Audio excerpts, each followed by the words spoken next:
He was my teacher of Talmud and my professor of Jewish philosophy when I was a student at the University of Judaism. He is a rabbi to rabbis and a mensch among mensches. It is not just a pleasure, it's an honor to have him with us, to be with us and share with us. And I introduce now Rabbi Dr. Elliot Dorff. Well, thank you both.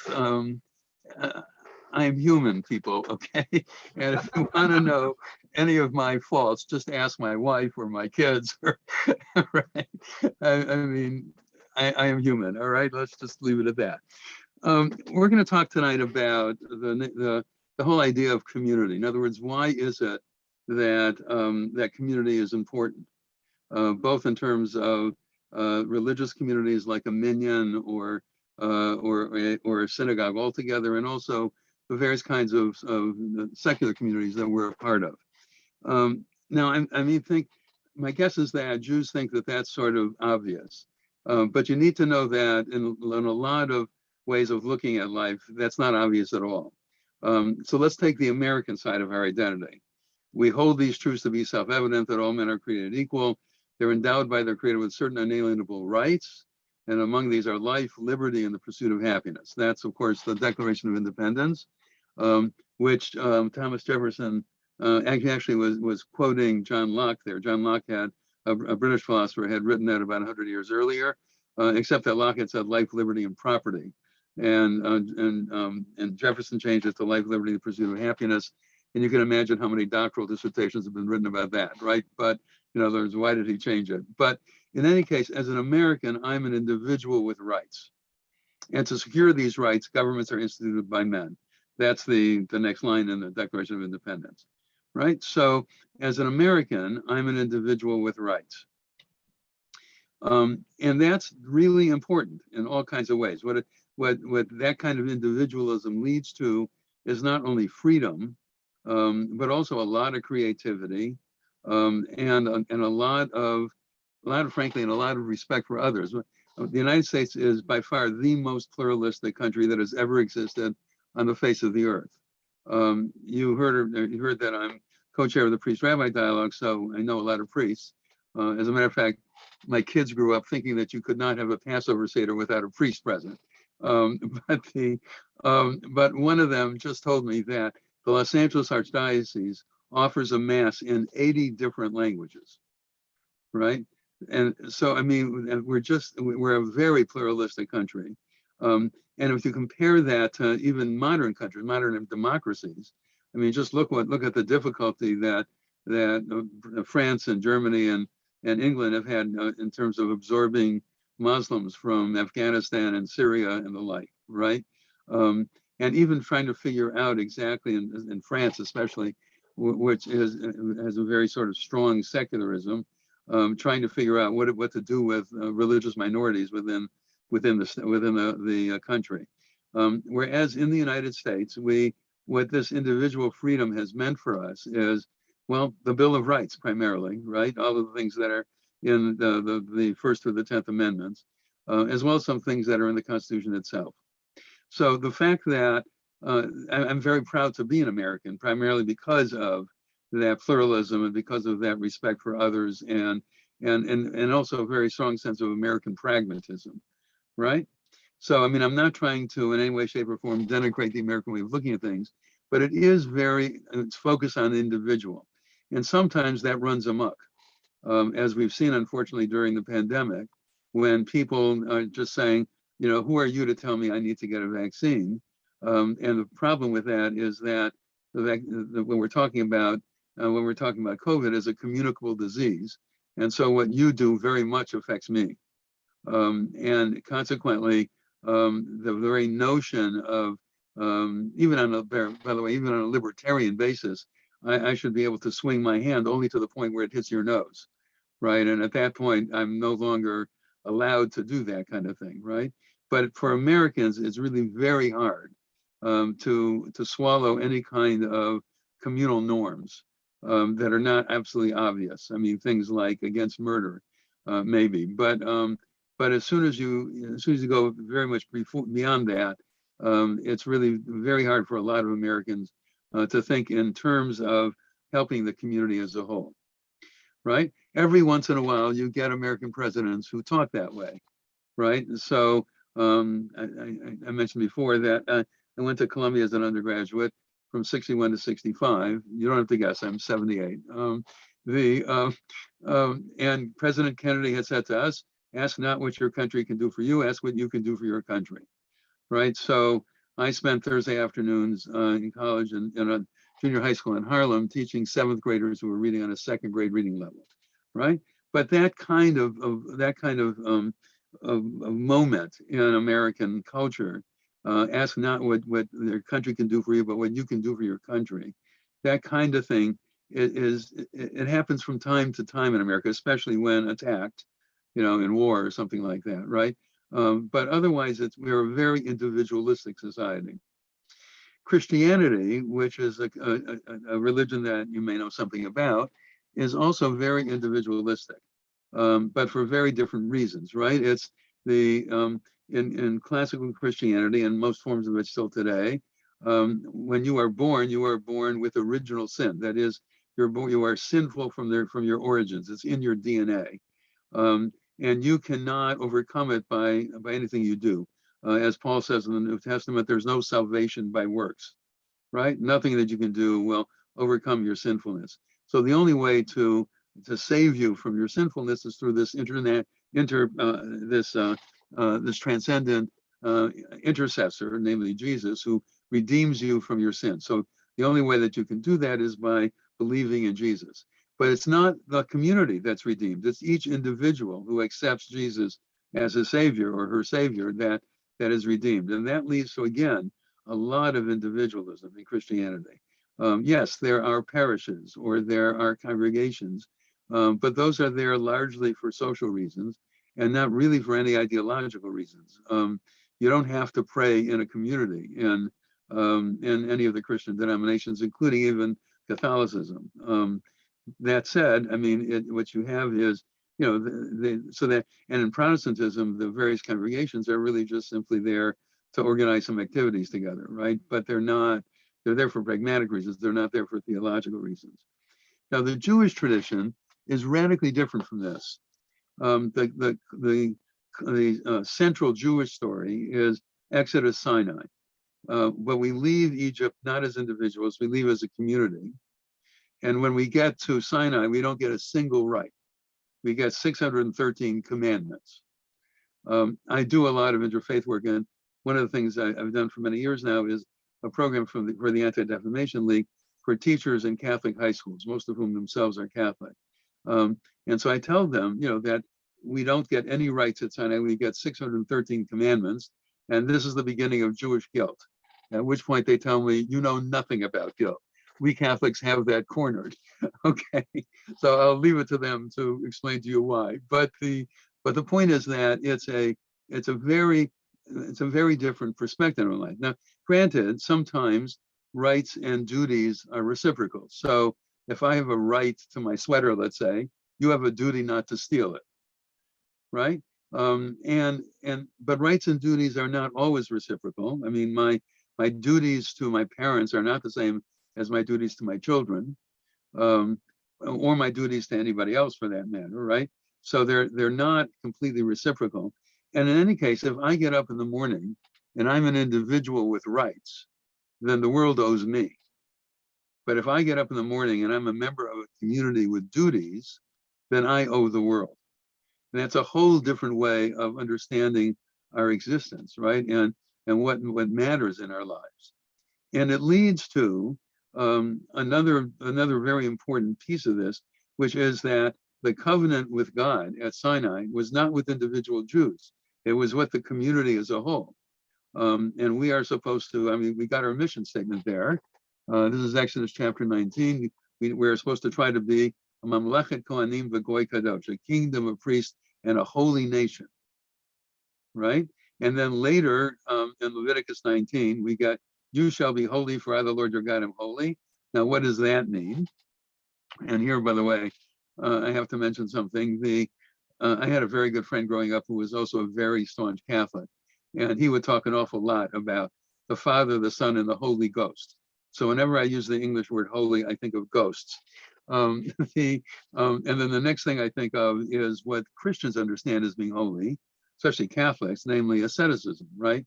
The people who deny their physical being as much as possible in order to cultivate their spiritual being, namely priests and nuns and monks, right? But if you look at Leviticus 19, the header is, "You shall be holy, for I, the Lord your God, am holy." And then the rest of that chapter describes what it means to be holy in the Jewish tradition, what it means to be like God. It means to respect your parents. It means to observe Shabbat. It means to provide for the poor. It means to have honest weights and measures. It means to not to bear a grudge or take vengeance. It means to come to the rescue of somebody in need. And ultimately, it means do not hate somebody in your heart. You have to love your neighbor as yourself. By the way, which we had at least 6 centuries before Jesus said it. So the thing is, that's what holiness is about in our tradition, right? It's a matter of action to try to make this world a better place. And it's in a whole variety of different ways. And it's a commandment in the plural. Kedoshim tihiyu, you, plural, shall be holy, for I, the Lord your God, am holy. So the very basis of the Jewish tradition is communitarian. Now that doesn't mean that individuals are not respected, quite the opposite. In the Jewish tradition, every individual is created in the image of God. And a famous Mishnah in chapter 4, Mishnah 5 of Sanhedrin, you got the Mishnah that says, how is God's creation different from that of human beings? Human beings create a mold, say to create coins, and every coin is exactly like every other. But God creates a mold, namely the image of God, in which is embedded in each one of us, and each one of us is unique, right? So I mean, it's very clear in the Jewish tradition that we are individuals and unique in our own. The Mishnah didn't know about DNA, but unique in our own identity, and unique in our own abilities, our own our own desires, our own strengths and weaknesses, all of that. Okay, so an individual, we as individuals are very much prized as such in the Jewish tradition, but all of us individuals are thickly embedded in a community, and consequently you get things like this in the Talmud, which is Kol Yisrael Arevim Zeh B'zeh. All Israelites are responsible for each other, right? Now, when you look at, and so that's why Jews are really interested in Israel and in Jewish communities worldwide, including the one in Ukraine at the moment, right? And very proud of the fact that the president of Ukraine is a Jewish guy who is showing immense courage, and we all feel part of that, right? Because we're all part of the same web of the community, right? It's and to give you a sense of exactly how different the American tradition is from the Jewish tradition on this, it's very hard to become an American citizen if you're not born in America, right? But if you are an American citizen, either by birth or by naturalization, and you have not committed a felony, then you can go to any consulate or embassy of the United States outside our borders and fill out a few forms and renounce your American citizenship. And a number of Americans have done that primarily to avoid taxes, but a number of Americans have done that because being an American citizen is completely voluntary, right? And you can choose not to be one anymore, right? Whereas in the Jewish tradition, once you are born Jewish or you are converted to Judaism as an adult, right, you are Jewish for the rest of your life. So even if you decide to convert to, let's say, Christianity, you lose all the privileges of being Jewish, but you still have all the obligations. That really is Jewish guilt. But it also is a very thick sense of community, right? It's not a matter of individual choice. It's a matter of being part and parcel of a family and an extended family called the people Israel, right? So I mean, the thing I think that's important for us to see is that the American side of our identity is very individualistic, and there's some real strengths to that, and also some real weaknesses to that. And conversely, the Jewish side of our identity is very communitarian. And again, there are certain strengths to that and certain weaknesses to that. I mean, among the weaknesses of that is that everybody knows everybody else's business and thinks that they have a right to tell you what you're supposed to do, right? And it's so I mean, we've got to learn how to sort of, damp that down a little bit, and let people be, their own selves and all of that. Now, the question is, well, why do you think that the Jewish tradition insists on community so much? I mean, I think part of it is because it's just real. When we're born, we're not born in, on a isolated and live most of our lives on some isolated island. We're born into a family and born into a community, and for better or for worse. Some families are terrific, some much less so, and some communities are really terrific, and some less so. But for better or for worse, we're not living in isolation. We live as members of a community, and we live actually as members of many communities, right? Community of our family and our extended family, the community of where we work, the community of our synagogue, the community of America, the community of, if you're involved in a sports team or a book club or whatever, right? You're involved in all kinds of communities. So part of the reason I think why the Jewish tradition insists on that is because it's just real. Namely that it's really not seeing the reality of things if you think of yourself solely as an individual that is isolated. But another reason for that, I think, is because the Jewish tradition very early on understood, Genesis chapter 2, it's not good for a person to live alone. And therefore God creates a partner for Adam, right?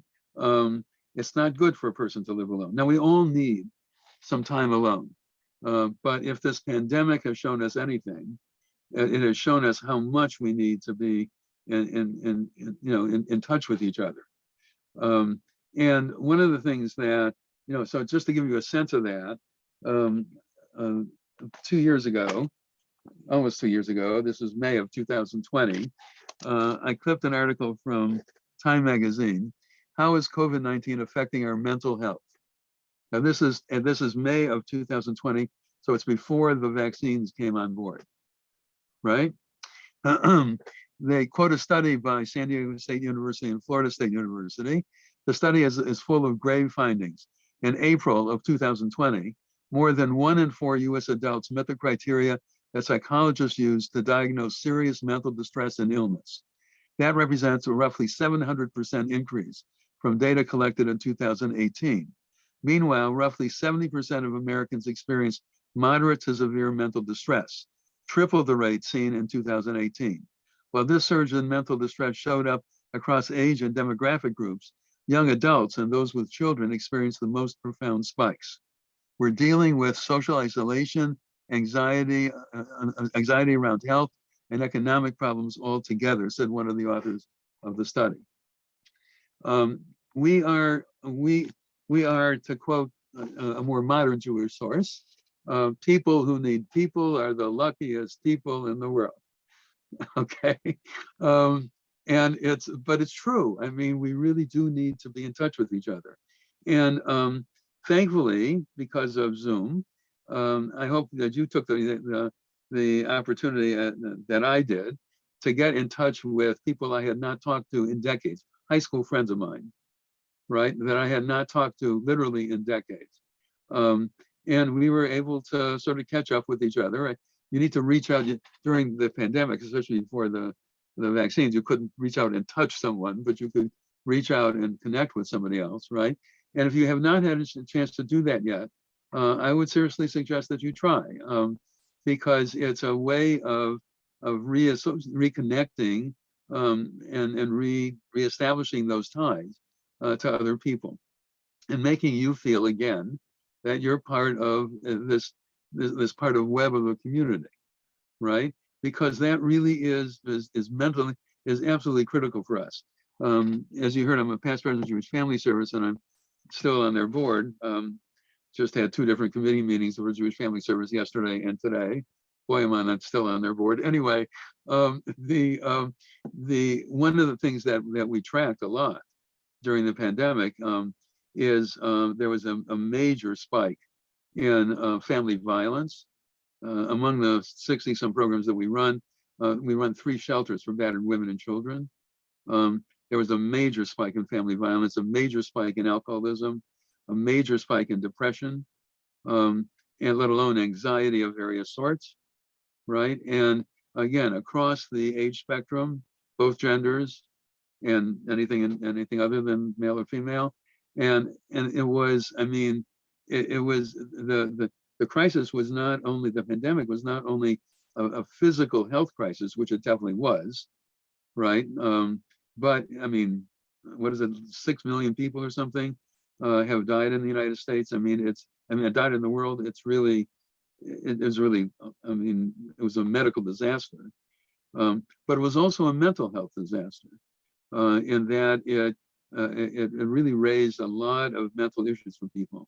Another article that I clipped talks about the fact that when people are stuck at home by themselves, they get to be much more authoritarian. You know, I know what's right and nobody else does, and nobody's gonna stop you on that, right? If you're by yourself in your own little world and you think you know what's right, I'm right and everybody else is wrong, because nobody else is around to question you. So one of the things that the pandemic has done is that it's increased a lot of authoritarianism in America, and frankly undermined a lot of democracy in America. And we're seeing that now in terms of squelching voting rights in a number of states, and a whole variety of things like that. So I mean, the reason for the reasons for Judaism being communitarian to the extent that it is, I think, are first because it is realistic that we are in fact born into a web of family and community. So to deny that is just an incorrect picture of who we are as human beings. But beyond that, it's not a healthy picture, because it leads to all kinds of, by the way, physical health issues as well as mental health issues. A major increase in obesity and alcoholism, I mentioned that, right? Much higher rate of heart attacks and things like that, right, during the pandemic, because people were not taking care of themselves, right? And it was, and so consequently, I think it's those two reasons. One, that the fact of the matter is that we're part of community, of families and communities, and secondly, that for purposes of our physical health and our mental health, it is really important that we have a number of connections to people outside of us. Now, how does that get manifested in the Jewish tradition? It gets manifested in some very obvious ways. One is, let's say, a minyan, right? You may pray on your own, and if for one reason or another you cannot be part of a minyan, then better that you pray on your own, that you don't pray, rather than that you not pray at all. But ideally, you're supposed to pray with a minyan. Now, why should you? And there's some prayers that you can only say with the minyan, right? Like the Kaddish and the Kedusha and Borchu and things like that, right?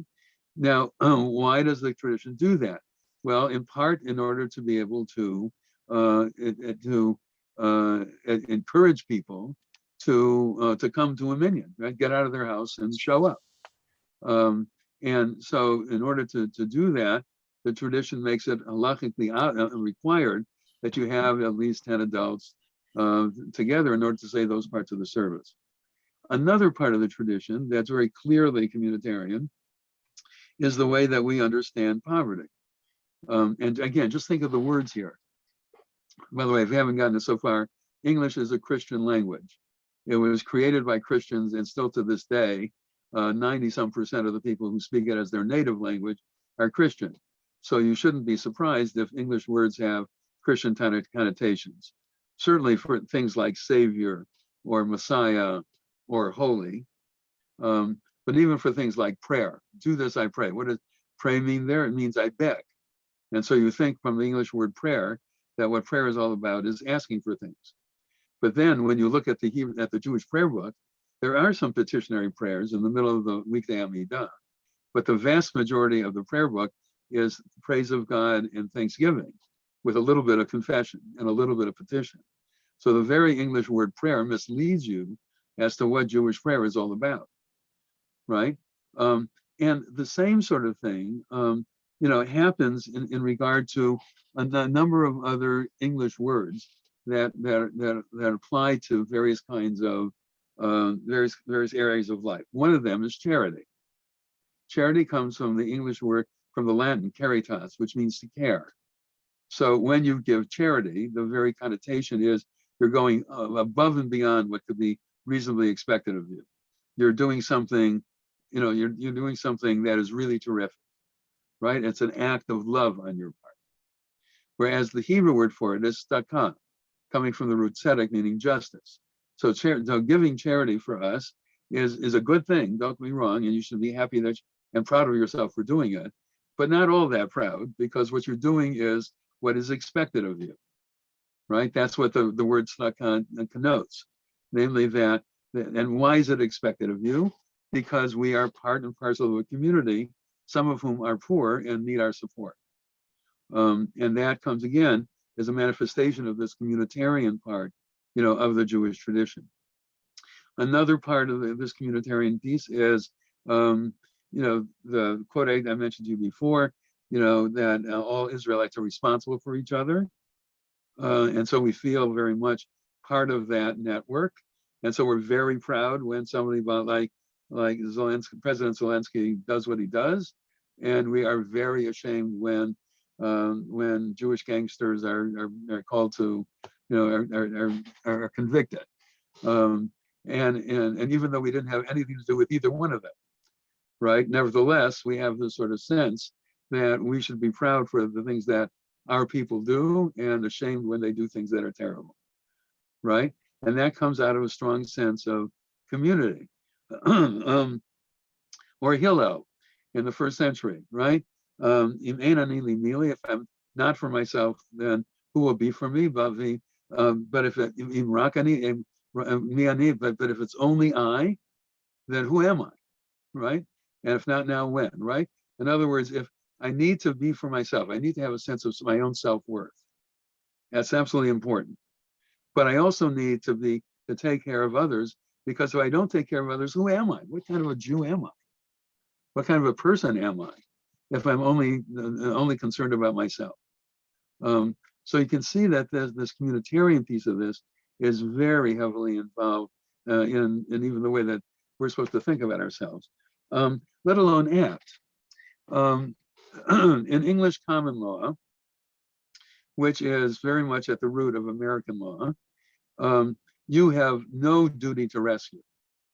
So if somebody is being accosted by somebody else, or somebody is drowning, right? You do not have, in terms of English common law, you do not have any duty whatsoever to even call 911, let alone help somebody, right? And as a matter of fact, until about 15 years ago, if you did try to help somebody and something untoward happened, right, you could be held liable for whatever went wrong, right? It wasn't only until it was only in the 1990s that a number of states passed Good Samaritan laws. That is, laws that said that if you were really trying to help somebody else and you weren't negligent, but something bad happened, that you were not responsible if you were really trying to just help, right? But there are only 10 states, California is one of them, there are only 10 states that have established by legislation that if somebody is in distress, you have the obligation of at least calling 911, right? In Vermont, if you don't do it, the fine is $100. So this is not taken very seriously, right? In California, it's a little bit more than that. And it's, I think, you could even get a jail sentence of up to 6 months. But it's a misdemeanor, it's not a felony, right? Whereas in the Jewish tradition, starting with, again, Leviticus 19, Lo ta'amod al dam re'acha, you may not stand idly by the blood of your brother, which the rabbis in the Talmud interpret to mean that if you see somebody drowning, you have to help them and save that person. Or if you see somebody who's being accosted by highway robbers, you have to do something to help that person. Now, I mean, many decades ago at Camp Ramon, Wisconsin, went through the senior life-saving program, right, for the American Red Cross. And I remember that their mantra was very fitting, actually, to the Jewish tradition. The mantra was throw, tow, row, go. That is, we're trying to save somebody who's drowning. First of all, you throw it an inner tube or something like that, so the person can hold on to it while you get some more help, right? Or if there is no such thing, then throw a rope out to the person and tow the person in so that you're still on land and you endanger yourself as little as possible. If that's not available, then row out to the person so that you don't get to the person exhausted. And only as a last resort do you go out, that is, swim out to the person to try to save the person, right? Well, in the same sort of a way, in the Jewish tradition, chayecha kodmim, your life comes first. You have to save your own life first. It's sort of like what they say on the airplanes, right? If you need these oxygen masks, put the mask on yourself first and then help somebody else. Because if you're not okay, you can't help anybody else, right? But then you have to help the members of your family, your immediate family, then your extended family, then the local Jewish community, then the larger Jewish community, and then the non-Jewish community. And then the non-Jewish community is a Tosefta written in the 2nd century of the Common Era, when Jews were being ruled by Romans. And believe me, the Romans could not care less about our poor or our sick. But the Tosefta already says that as a matter of peace, we are trying to have peace with our neighbors. We also have the obligation to try to heal them, to serve their poor, to help them mourn their dead and bury their dead, right? So we have it's concentric circles. You have to take care of yourself first, then your family, then your extended family, your local Jewish community, the larger Jewish community, and then the non-Jewish world, right? But we have all of these obligations because we are not individuals living on isolated islands. And that kind of communitarianism, I think, is very much in evidence there. So I'm going to stop here and say that this is part of the reason why we believe the first thing you do, when you start a new Jewish community is create a synagogue and a school, right? And you do that because those are the kinds of things that you need in order to have communal life, and which is really important, both for our own mental and physical health, but also for the continuity of the Jewish tradition. Okay, I'm going to stop here so that you have some time to ask me some questions. So thank you, Yasher Koach. Wow, I'm going to be processing a lot of this and taking in, and thank you so much. My first question would be, Rabbi, is to what degree has concepts of community changed in light of, for example, the Minyan, which you spoke of, now includes more people than it ever included before. Right. Like half of the Jewish world was previously excluded, women, from being in a Minyan. In the conservative movement, starting, I believe, in 1973, formally with a teshuvah passed by the law committee, then we now extended the capability and now there's, I think, pretty much all conservative synagogues count women in a minyan. Right. There are other ways of being in a community where the LGBTQ community was not really welcomed.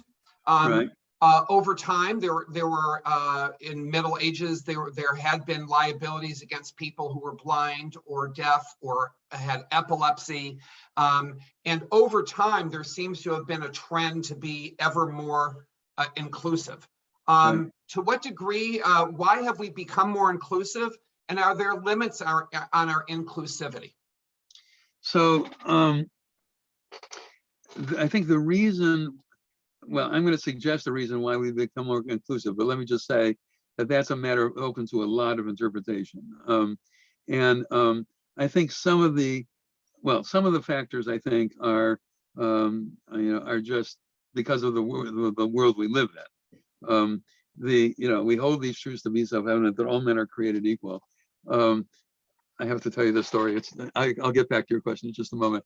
I once did a scholar in residence weekend, and I was housed at the home of a family that had a teenage girl who was away for a USY convention that weekend. And so I was going to sleep in her room. And I walked in her room and she had a poster on the board of a bare-chested, handsome young man, right? A hunk, as it were, right? And the caption was, "All men are not created equal." um, um, now, clearly, what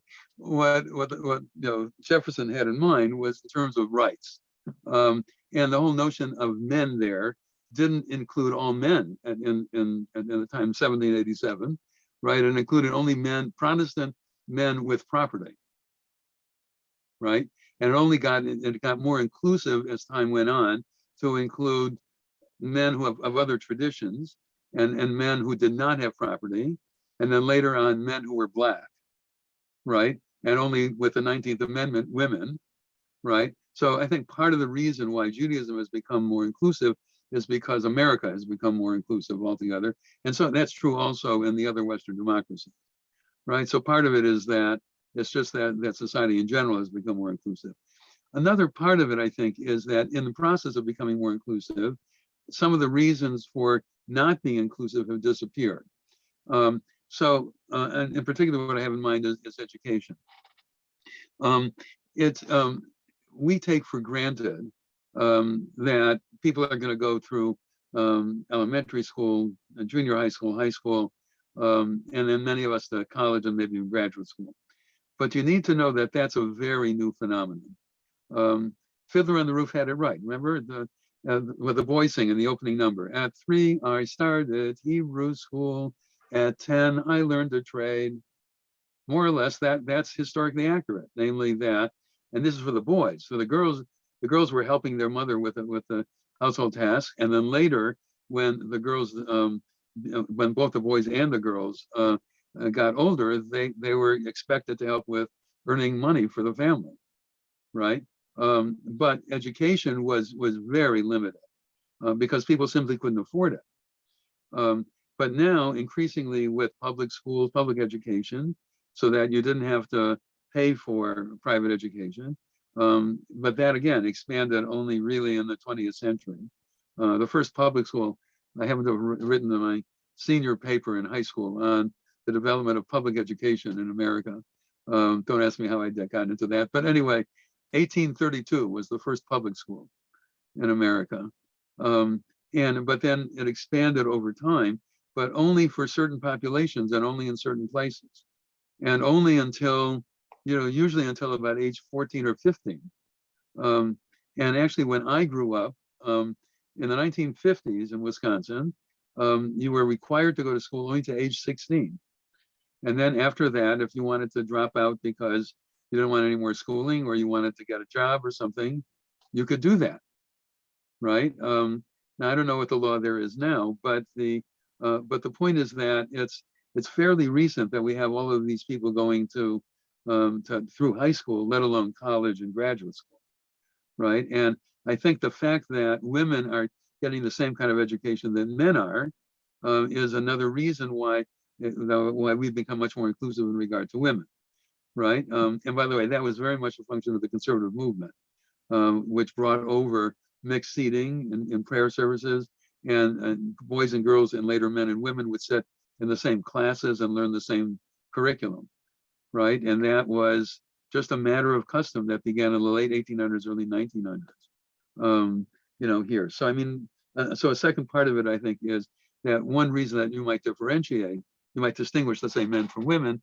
is that to the extent that anybody in education before the 20th century was the boys, and now it's both boys and girls, and later men and women.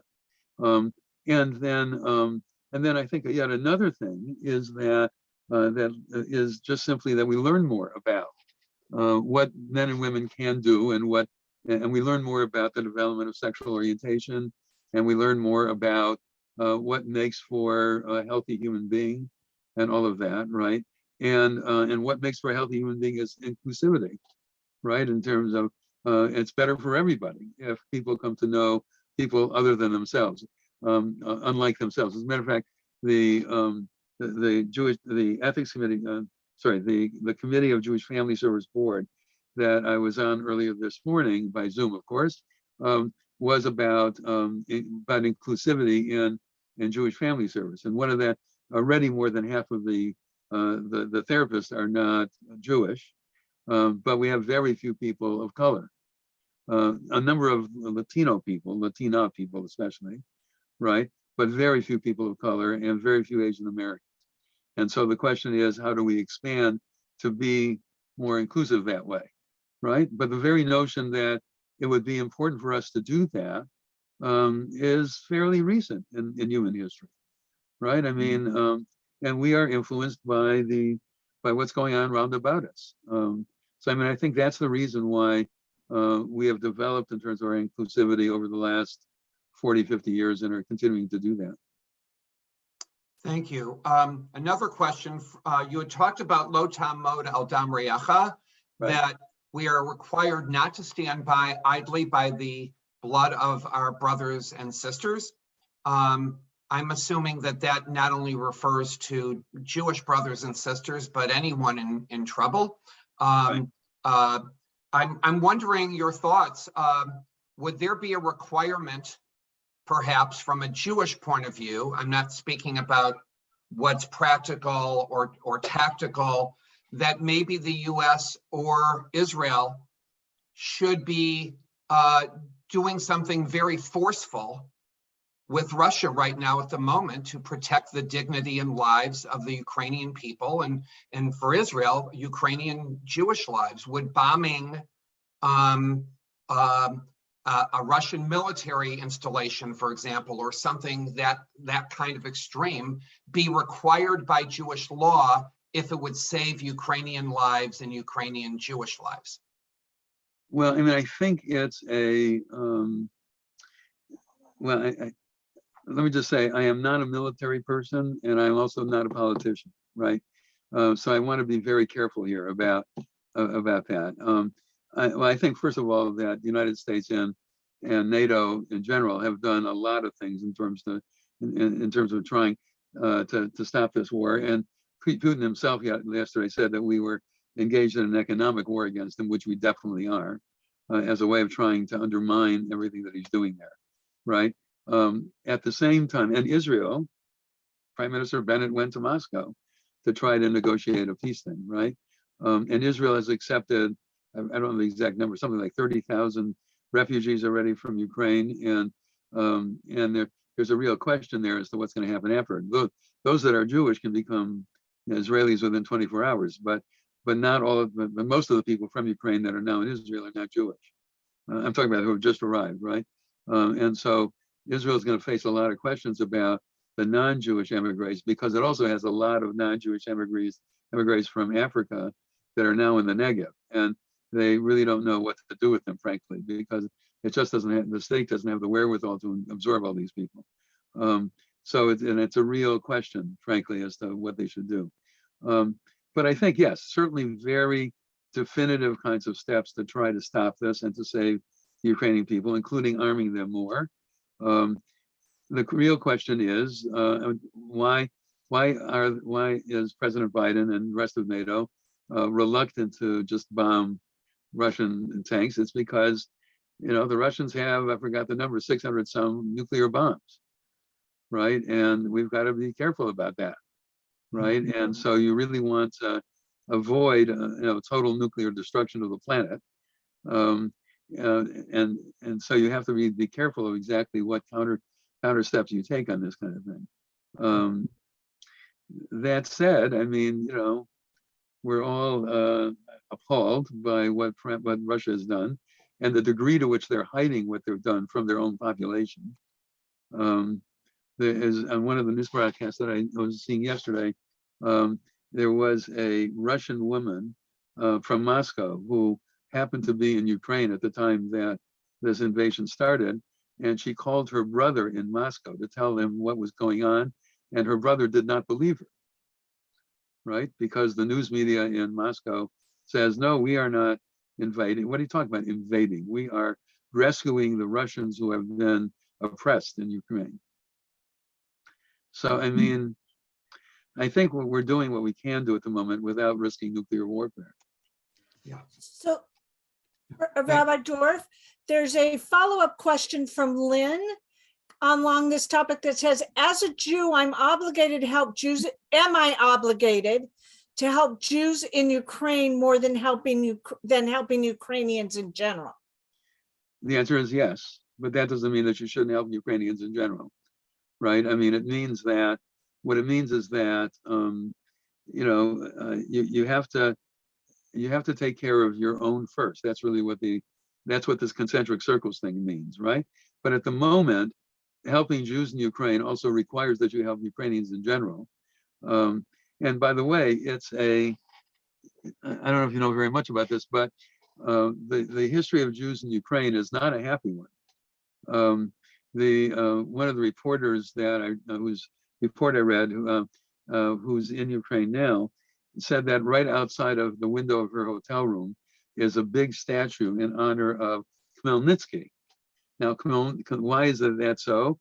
Because Khmelnytsky in the 1600s got the Ukrainians to be able to win their independence from Poland. But Khmelnytsky is also the one who basically slaughtered 40,000 Jews during the Khmelnytsky pogroms of 1648, 1649, right? And subsequently, there have been a number of times when Jews have not fared very well in Ukraine. One of the things, for example, is that the Nazis used Ukrainians as guards in the death camps, right? So there's a rather checkered history here in terms of Jews in Ukraine. But that said, the current president is a Jew, and what the Russians are doing is a straight outrage and a real danger to democracy worldwide. And so consequently, we really need to come to their defense without any whatsoever. Yeah, right. Thank you. We have other questions that have been coming in into the chat, Rabbi. One of them is asked about the old joke about the Jew who is stranded on an island and builds himself two shuls. Right. And when he was rescued, asked why, and he says, well, this is the shul he davens in, and this is the shul he'll never step foot in. Right. Right. And why do you think that kind of a joke resonates so much with us Jews? And as a Jewish community, we oftentimes are not very tolerant of the way other Jews do Judaism or think about Judaism. And what might we do to mitigate the idea that we must have a kind of Jewish community that we don't go to and that we don't like, but rather see ourselves as one people, Am HaYam with Lev Echad? Right. So in one of my books, To Do the Right and the Good, there is a chapter there about pluralism within the Jewish community. And what are the grounds for that? And what I suggest is that there are several grounds for that. One of them is theological, namely that God is Elohei Kol HaRuchot. God, you quoted that in the prayer. God is the God of all spirits, as it were, right? And the way that the rabbis understood that is that just as God created each one of us individually, we have to respect each one of us in our individuality. All right. So there's God wants us to be pluralistic, right? So there's a kind of theological reasoning for it. Then there is a practical reasoning for it, namely that, that one of the reasons why you need a community is for very practical reasons. You cannot build roads and bridges on your own. You cannot have an education system on your own. You cannot create culture on your own, right? You cannot provide social services on your own. So one of the reasons why we need community is because we need all of these communal services, right? And if that's the case, then we have to learn how to get along with people, including people that we don't always agree with. As a matter of fact, it's better if we don't always agree with them, right? Because that puts us on our toes, right? That gets us to try to think of, why do I think this? And it's and by the way, this is a really distinctive Jewish trait as well. again, I do a lot of interfaith work, so I've come to know this. The priest with whom I do the ADL sessions says to his fellow Catholics, we Catholics are good at reception. We receive what we are told. At which point I tell them Jews are terrible at reception. We question everything, right? And the usual joke, 2 Jews, 3 opinions, right? Except that I mentioned that one time at a congregation I was doing a scholar residence program, and a man came up to me afterward and said, do you really need 2 Jews for 3 opinions? And this is really, and let me show you how pervasive this is for us. I did a program for the Brentwood Presbyterian Church. They have services on Sunday morning from 9 to 10 and again from 11 to 12. And from 10 to 11, they have adult education. And about 2 years ago, they decided so that people going to either the early or the late service could come for adult education. So about 2 years ago, they decided they were going to do the religions of the world. And so I was Judaism for an hour, okay? So I said, before I tell you about the content of Judaism, I have to tell you something about its mode. It's very argumentative. It's very feisty. It loves an argument, right? And some of that comes out of a very deep sense of humility about what any one of us could know, right? If we are not God, even if God is omniscient, knows everything, we human beings clearly are not, right? And so it's just really as a matter of proper humility, right? We should respect other people. That doesn't mean you have to agree with them. What it means is that you have to take their arguments seriously, and and if you need to, debate with them, right?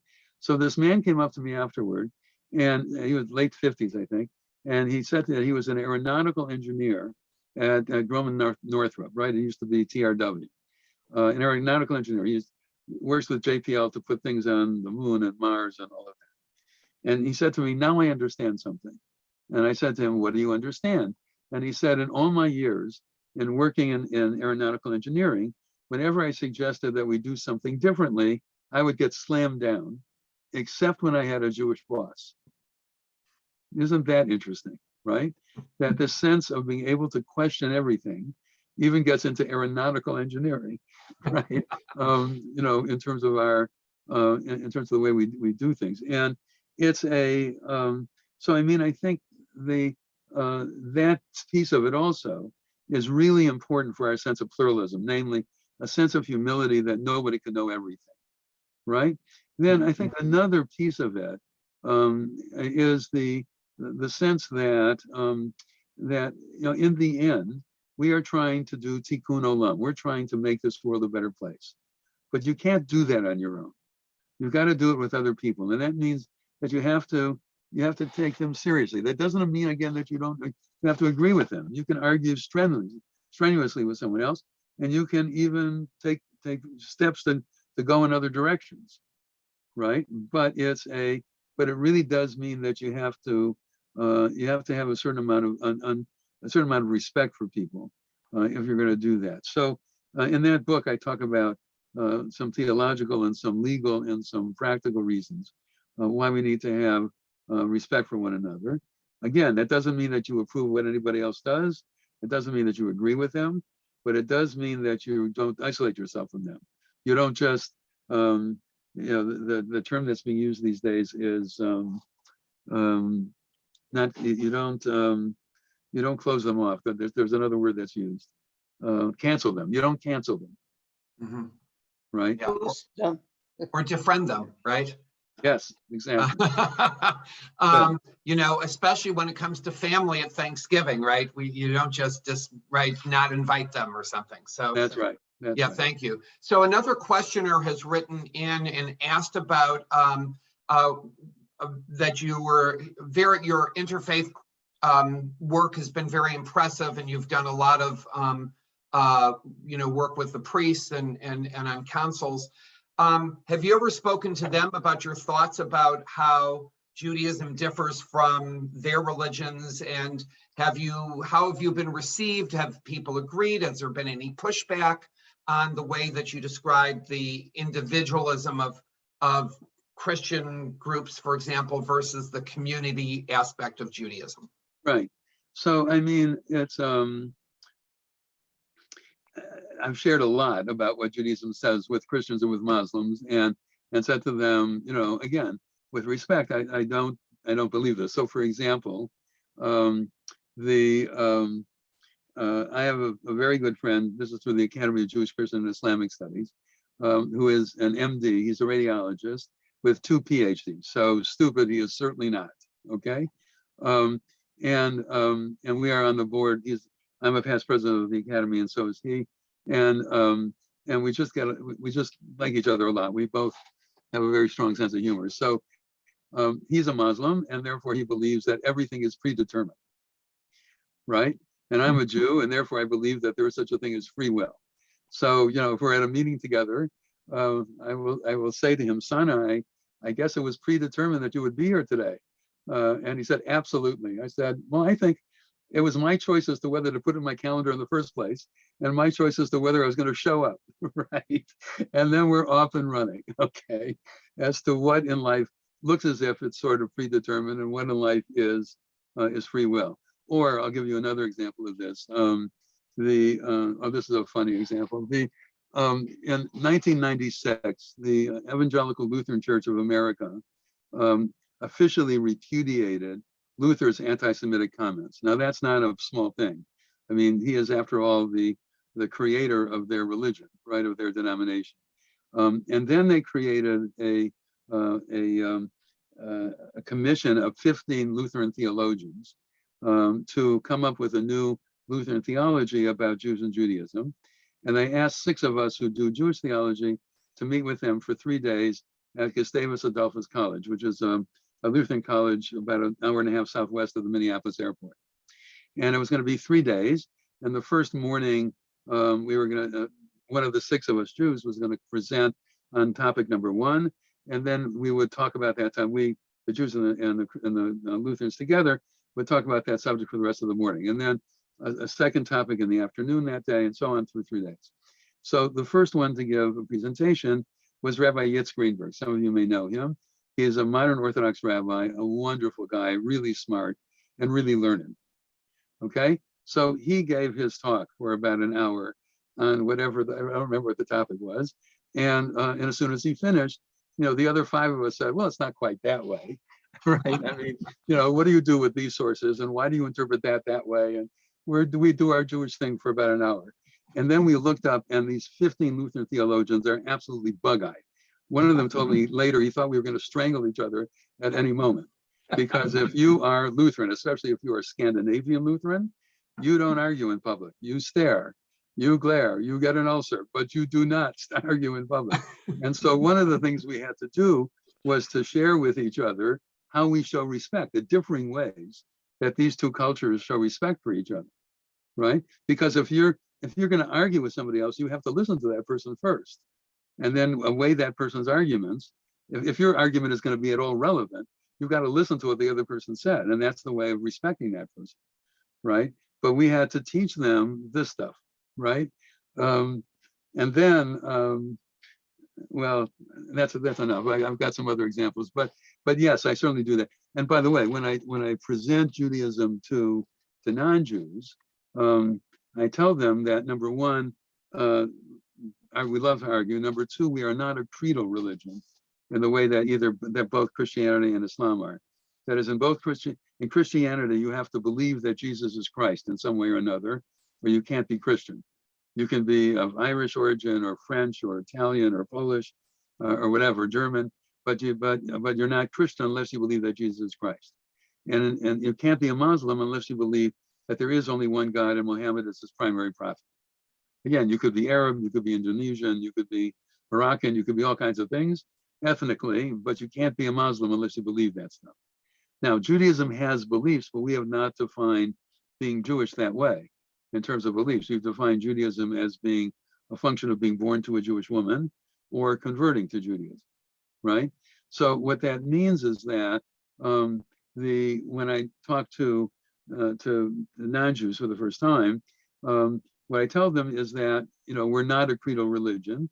That said, we do have some central beliefs. So I usually do God, Torah, Israel. And then I say, because you Christians are interested in this, I'll talk about Messiah, right? So this last time, the Academy of Jewish Christian and Islamic Studies that I'm part of sponsors an undergraduate course at UCLA on the three religions. And it's taught by a Presbyterian minister. And I come in and do an hour on Judaism, and a Muslim scholar comes in and does an hour on Islam. And at the end of the quarter, we do a trialogue on some topic. Okay. So this last time I said, so these are UCLA students. They're primarily juniors and seniors. Really hard to get into UCLA these days. So these are really smart people. Okay. So in the course of describing Jewish, Judaism, I said, it's God, Torah, Israel. And just because they're Christians here, I'll talk about Messiah, but it's not really the focus of our radar screen the way it is for Christians, right? And so this young man asked me, well, if you don't believe that we are all sinful and you need to have a supernatural intercessor to redeem you for your sins, and that you'll suffer in hell if you're not moral, then why would you be moral? And I said to him, I have a doctorate of moral philosophy from Columbia, right?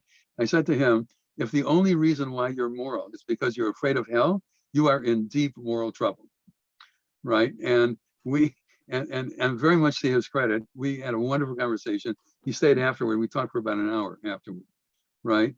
But these differences come out of the woodwork, really. I mean, to the point where when I'm doing this interfaith stuff, the real question is, where do we agree?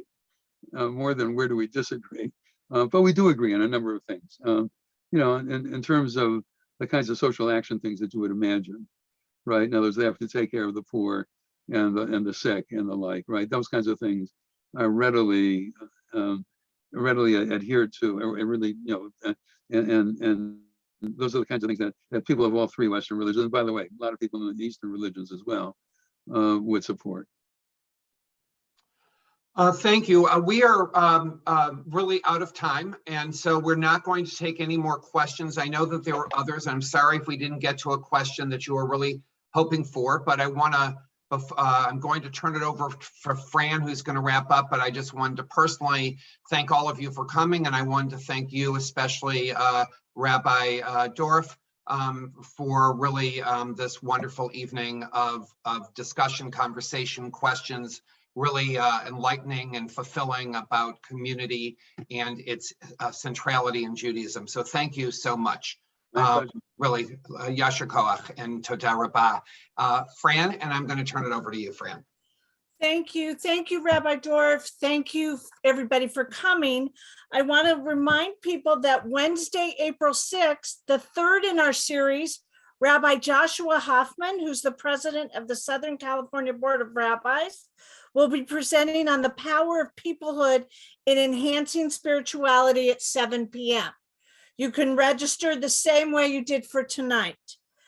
Now, save the date. Our final event of the series will take place on Sunday, May 22nd, live in our sanctuary.